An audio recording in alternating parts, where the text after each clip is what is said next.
Hello guys, I am Ricky and you're most welcome to our YouTube channel Nirmala निर्वाण classes. जैसा कि जानते हैं फिजिक्स चल रहा है और फिजिक्स में जो आज टॉपिक देखेंगे वह है विद्युत चुंबकीय प्रेरण, इलेक्ट्रोमैग्नेटिक इंडक्शन। यह जो इलेक्ट्रोमैग्नेटिक इंडक्शन है ये क्या होता है या इलेक्ट्रोमैग्नेटिक इंडक्शन किसे कहते हैं, आज की वीडियो में हम इसको सीखने वाले हैं और अंत तक बने रहिएगा। इलेक्ट्रोमैग्नेटिक इंडक्शन क्या है इसको आज इस वीडियो में हम लोग समझेंगे। तो सबसे पहले देखिए, जब एक वैज्ञानिक हुए जिसका नाम था फैराडे, माइकल फैराडे एक ऐसे वैज्ञानिक थे जिन्होंने सबसे पहले 1831 में इसका खोज किया। किसका? विद्युत चुंबकीय प्रेरण का। तो विद्युत चुंबकीय प्रेरण की खोज 1831 में माइकल फैराडे नामक एक वैज्ञानिक ने किया, जो पेशे से एक बुक बाइंडर थे और वो बुक बाइंडिंग करते थे और साथ ही उनको बुक पढ़ते रहते जो है बुक पढ़ने का शौक हुआ और बुक पढ़ते पढ़ते उनकी अभिरुचि जो है साइंस में जगने लगी और उन्होंने भौतिकी में बहुत बड़ा या खोज किया। ट्रांसफार्मर वगैरह जो है या विद्युत चुंबकीय प्रेरण है, एक कहावत है ऐसा कहा जाता है कि विद्युत चुंबकीय प्रेरण की खोज या विद्युत चुंबकीय प्रेरण को जानने में उनको 11 साल लगा। बहुत दिनों तक, लंबे समय तक इसका एक्सपेरिमेंट चला और इसी दौरान क्या हुआ, जब उनका मन खिंच गया तो उन्होंने अपनी जो मैग्नेट थी उठा करके फेंक दी और मैग्नेट को उठा करके फेंक दी तो वो कॉइल के करीब आ गया और कॉइल के करीब आने से उसमें मैग्नेट की जो गति हुई, जिसके कारण से जो गैल्वेनोमीटर थी, धारामापी लगी हुई थी, उसमें हलचल पैदा हो गई और वहीं से माइकल फैराडे ने जो है इस चीज़ का खोज किया, विद्युत चुंबकीय प्रेरण का। अब ये तो हो गई कि माइकल फैराडे ने कैसे खोज किया है, जो भी चीज़ हुआ। अब ये है क्या, इसको समझेंगे। सबसे पहले होता क्या है, जब हम किसी वायर में करंट डालते हैं तो उसके चारों ओर मैग्नेटिक फील्ड बनता है ना, चुंबकीय क्षेत्र बनता है। तो जब धारा से चुंबकीय क्षेत्र बनता है तो क्यों ना चुंबकीय क्षेत्र से भी धारा बने। ये बात जो है, ये कॉन्सेप्ट जो है काम किया और यही बात जो है माइकल फैराडे का रिसर्च रहा कि जब किसी परिपथ में हम करंट देते हैं तो उसके चारों ओर एक चुंबकीय क्षेत्र बनता है। तो क्यों ना अगर चुंबकीय क्षेत्र बनाया जाए तो उसमें मैग्नेट की हलचल से करंट पैदा की जाए। इस तरह की जो है भावनाओं ने गति पकड़ी और इस पर रिसर्च होना शुरू किया और बाद में नतीजा निकला विद्युत चुंबकीय प्रेरण। तो क्या है विद्युत चुंबकीय प्रेरण? यदि किसी बंद परिपथ में, है ना, यदि किसी बंद परिपथ में होकर गुजरने वाले चुंबकीय फ्लक्स में परिवर्तन कर दिया जाए, है ना, परिवर्तन कर दिया जाए तो परिपथ में विद्युत धारा उत्पन्न हो जाती है। क्या बोला? यदि किसी बंद परिपथ में कोई क्लोज सर्किट है और उस, है ना, उसमें होकर गुजरने वाले चुंबकीय फ्लक्स में परिवर्तन कर दी जाए, मतलब उससे उस क्षेत्र से जो चुंबकीय फ्लक्स गुजर रही है। तो अब बात होगी चुंबकीय फ्लक्स क्या है। तो चुंबकीय फ्लक्स को आप मोटा मोटी यहां पर चुंबकीय क्षेत्र ले सकते हैं, लेकिन अगर चुंबकीय फ्लक्स की बात हो गई तो हम एग्जैक्ट चुंबकीय फ्लक्स क्या है ये भी समझ लेते हैं कि जब कोई ऐसा सतह है जो एक चुंबकीय क्षेत्र की सतह हो, है ना, उससे लंबवत गुजरने वाली चुंबकीय बल रेखाओं की संख्या को चुंबकीय फ्लक्स कहते हैं। तो यह चुंबकीय फ्लक्स की डिफिनेशन हो गई कि जब कोई एक सिंपल सतह है उस पर चुंबकीय क्षेत्र है और उस चुंबकीय क्षेत्र में जो चुंबकीय बल रेखाएं उस चुंबकीय क्षेत्र के लंबवत है, उसकी जितनी संख्या है उस संख्या को चुंबकीय फ्लक्स कहते हैं। तो यह तो बात हम सिर्फ ये बता रहे हैं कि चुंबकीय फ्लक्स क्या है, लेकिन हम अब जो जहां जा रहे हैं उसको देखिएगा। क्या कहा? यदि किसी बंद परिपथ में होकर गुजरने वाली चुंबकीय फ्लक्स में परिवर्तन कर दिया जाए, वह जो बंद परिपथ से होकर गुजरने वाली चुंबकीय फ्लक्स है उसमें चेंज कर दिया जाए, उसमें परिवर्तन कर दिया जाए तो परिपथ में विद्युत धारा उत्पन्न हो जाती है। विद्युत धारा उत्पन्न हो जाने की इस घटना को विद्युत चुंबकीय प्रेरण कहते हैं। और यही क्या है, विद्युत चुंबकीय प्रेरण है कि अगर कोई बंद परिपथ है और उससे गुजरने वाले चुंबकीय फ्लक्स में अगर आप परिवर्तन लाते हैं तो क्या हो जाता है, उस परिपथ में विद्युत धारा उत्पन्न हो जाती है। यह एक डीप बात कही गई है कि चुंबकीय फ्लक्स में परिवर्तन कर दिया जाए, लेकिन मोटा मोटी आप समझिए, अगर चुंबकीय क्षेत्र, है ना, जब विद्युत धारा से चुंबकीय क्षेत्र उत्पन्न हो सकता है तो इसके विपरीत चुंबकीय क्षेत्र से विद्युत धारा उत्पन्न क्यों नहीं हो सकती है। तो यहां पर आप चुंबकीय क्षेत्र भी रखकर समझें, कोई बात नहीं, मैग्नेटिक फ्लक्स में और चुंबकीय क्षेत्र में बहुत ज्यादा का अंतर नहीं है, आप समझने के लिए वह भी रख सकते हैं। क्या कहा? यदि विद्युत धारा से चुंबकीय क्षेत्र उत्पन्न हो सकता है तो चुंबकीय क्षेत्र से विद्युत धारा उत्पन्न क्यों नहीं हो सकता है। और इसी का समाधान क्या निकला? विद्युत चुंबकीय प्रेरण, अर्थात चुंबकीय क्षेत्र से भी विद्युत धारा उत्पन्न की जा सकती है। कब? जब चुंबकीय फ्लक्स में परिवर्तन कर दिया जाए तो क्या होगा? परिपथ में विद्युत धारा उत्पन्न हो जाएगी। और यह प्रयोग किसने किया? माइकल फैराडे ने।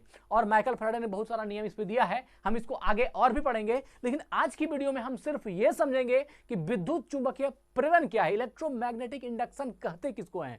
तो मेरा कहने का मतलब आपको समझ में आ गया होगा कि चुंबकीय क्षेत्र से, है ना, मैग्नेटिक फील्ड से या मैग्नेटिक फ्लक्स में परिवर्तन करने से किसी परिपथ में विद्युत धारा का उत्पन्न हो जाना, यह घटना विद्युत चुंबकीय प्रेरण है।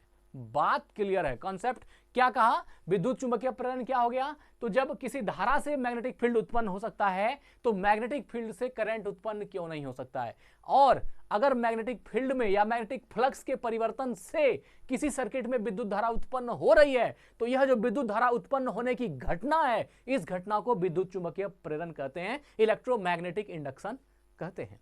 क्या कहा? यदि बंद परिपथ में, है ना, बंद परिपथ में होकर गुजरने वाले चुंबकीय फ्लक्स में परिवर्तन कर दिया जाए तो परिपथ में विद्युत धारा उत्पन्न हो जाती है। विद्युत धारा उत्पन्न हो जाने की इसी घटना को विद्युत चुंबकीय प्रेरण कहते हैं। साफ सुथरी बात है, कहीं कोई किंतु परंतु नहीं है कि चुंबकीय क्षेत्र में परिवर्तन से या चुंबकीय क्षेत्र में, है ना, या चुंबकीय फ्लक्स में परिवर्तन कर दिया जाए तो परिपथ में विद्युत धारा का उत्पन्न हो जाना, यह घटना क्या कहलाई? विद्युत चुंबकीय प्रेरण कहलाई। इसका खोज 1831 में माइकल फैराडे नामक वैज्ञानिक ने किया। अब देखिए, यह एक, देखिए मूल रूप से क्या होता है, यह एक मैग्नेट, हमने इस फिगर पर आते हैं, यहां नॉर्थ पोल साउथ पोल एक मैग्नेट बनाया है। यह क्वाइल है, जो आप जानते हैं कि जब एक किसी भी क्रोड़ में आप जब किसी कोर में जब आप क्वाइल को लपेट देते हैं तो वो क्या बन जाता है? कुंडली बन जाती है, क्वाइल बन जाती है। और यहाँ पर एक गैल्वेनोमीटर लगा दी जिससे कि धारा मापा जाता है। गैल्वेनोमीटर को हमने पढ़ाया है आपको, आपने अगली वीडियो में देखा होगा, अगर आप हमारी वीडियो को रेगुलर देखते हैं तो धारा मापी क्या है? अगर किसी परिपथ में करंट की उपस्थिति का पता लगाने के लिए जिस यंत्र का इस्तेमाल करते हैं उसको हम लोग धारा मापी बोलते हैं, गैल्वेनोमीटर बोलते हैं। तो ये गैल्वेनोमीटर है और यह क्या पता लगाती है कि किसी परिपथ में धारा है कि नहीं। तो यह लगा दिया। उसके बाद जब इसमें आपेक्षिक गति कराई जाती है, आपेक्षिक गति का अर्थ है कि क्वाइल को घुमा दीजिए, मैग्नेट को स्थिर रखिए, या मैग्नेट को घुमा दीजिए, क्वाइल को स्थिर रखिए, तो क्या होगा? जब आपेक्षिक गति कराई जाती है तो इस गैल्वेनोमीटर में इस धारामापी के कांटे में हलचल होती है। और इस कांटे में हलचल होने का मतलब है कि इस सर्किट में कहीं ना कहीं धारा उत्पन्न हुई है या कहीं ना कहीं से इसमें करंट आया है। तो क्या किया माइकल फैराडे ने? इस मैग्नेट को यहां से उठा लिया और इसमें आपेक्षिक गति कराई गई। मतलब आपेक्षिक गति मतलब एक को स्थिर रख के एक को गति कराया गया, या एक को स्थिर रख के एक को गति कराया गया, ये समझिए। तो यहां से ये नॉर्थ पोल साउथ पोल को जब करीब लाया गया तो क्या देखा कि इसके जो धारामापी है, जो गैल्वेनोमीटर की सुई है, इसमें क्या हो जाती है? हलचल होती है। और यह हलचल होने से माइकल फैराडे को यह बात पता लगी कि इसका मतलब है कि जब कुंडली के किनारे, कुंडली और चुंबक में आपेक्षिक गति कराई जाती है तो कुंडली में क्या होता है? धारा उत्पन्न हो जाती है। और यह धारामापी की कांटा जो है, ये जॉकी जो है, ये हिलने लगती है। अर्थात यह जो है कहीं ना कहीं इसमें करंट पैदा करती है। और यह जो करंट पैदा करने की घटना है इसको हम लोग क्या बोलते हैं? विद्युत चुंबकीय प्रेरण, अर्थात इलेक्ट्रोमैग्नेटिक इंडक्शन कहते हैं। तो आगे देखिए, चुंबकीय फ्लक्स में परिवर्तन से उत्पन्न विद्युत धारा को प्रेरित विद्युत धारा, है ना, चुंबकीय फ्लक्स में परिवर्तन से उत्पन्न विद्युत धारा को प्रेरित धारा कहते हैं। तथा विद्युत वाहक बल, इलेक्ट्रोमोटिव फोर्स, ईएमएफ, तथा विद्युत वाहक बल को प्रेरित विद्युत वाहक बल कहते हैं। और उसमें जो विद्युत वाहक बल क्या हुआ, आप हिंदी में समझिएगा, विद्युत का वाहक बल अर्थात विद्युत को एक स्थान से दूसरे स्थान तक ले जाने वाला बल विद्युत वाहक बल है। तो कहीं ना कहीं अगर इसमें करंट उठता है, इस परिपथ में अगर धारा आती है तो कोई ना कोई विद्युत वाहक बल तो इसमें काम करेगा। वही बोला कि अगर चुंबकीय फ्लक्स में परिवर्तन से उत्पन्न विद्युत धारा को प्रेरित विद्युत धारा कहते हैं, तथा विद्युत वाहक बल को प्रेरित विद्युत वाहक बल कहते हैं, है ना। चुंबकीय फ्लक्स में परिवर्तन से उत्पन्न विद्युत धारा को प्रेरित विद्युत धारा कहते हैं तथा विद्युत वाहक बल को प्रेरित विद्युत वाहक बल कहते हैं। मतलब ये हो गया इंड्यूस्ड करंट और ये हो गया इंड्यूस्ड इलेक्ट्रोमोटिव फोर्स अर्थात प्रेरित विद्युत वाहक बल। परिपथ में प्रेरित विद्युत धारा का अस्तित्व तब तक रहता है जब तक फ्लक्स परिवर्तन होता है। जब तक यहां फ्लक्स में परिवर्तन होता रहेगा तब तक क्या होगा? परिपथ में प्रेरित विद्युत धारा का अस्तित्व बना रहेगा। जब तक कि वहां फ्लक्स में परिवर्तन होता रहेगा तब तक परिपथ में विद्युत धारा का अस्तित्व तब तक रहता है जब तक फ्लक्स में परिवर्तन होता है। यहां फ्लक्स में परिवर्तन होता रहेगा तो परिपथ में विद्युत धारा बना रहेगा, फ्लक्स में परिवर्तन बंद तो यहां विद्युत धारा बंद। एक तरह से समझिएगा, अगर आप डायनेमो को ले लें तो इस तरह का उसमें भी जो है एक उदाहरण आपको मिलेगा। जैसे मान लीजिए यह एक मैग्नेट है ना, ये नॉर्थ पोल है और ये साउथ पोल है, इसके बीच में जो है एक आपका हम कुंडली को लगा देते हैं, है ना।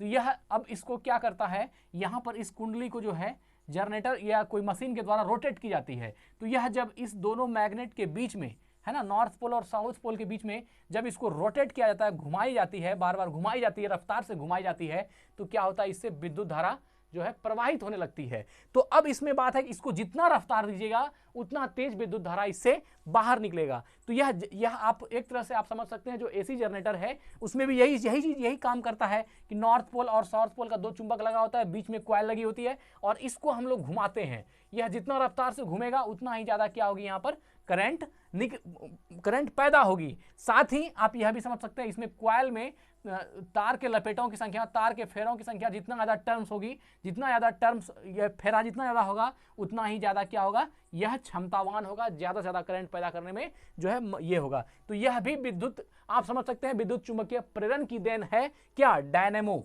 यह भी आप समझ सकते हैं।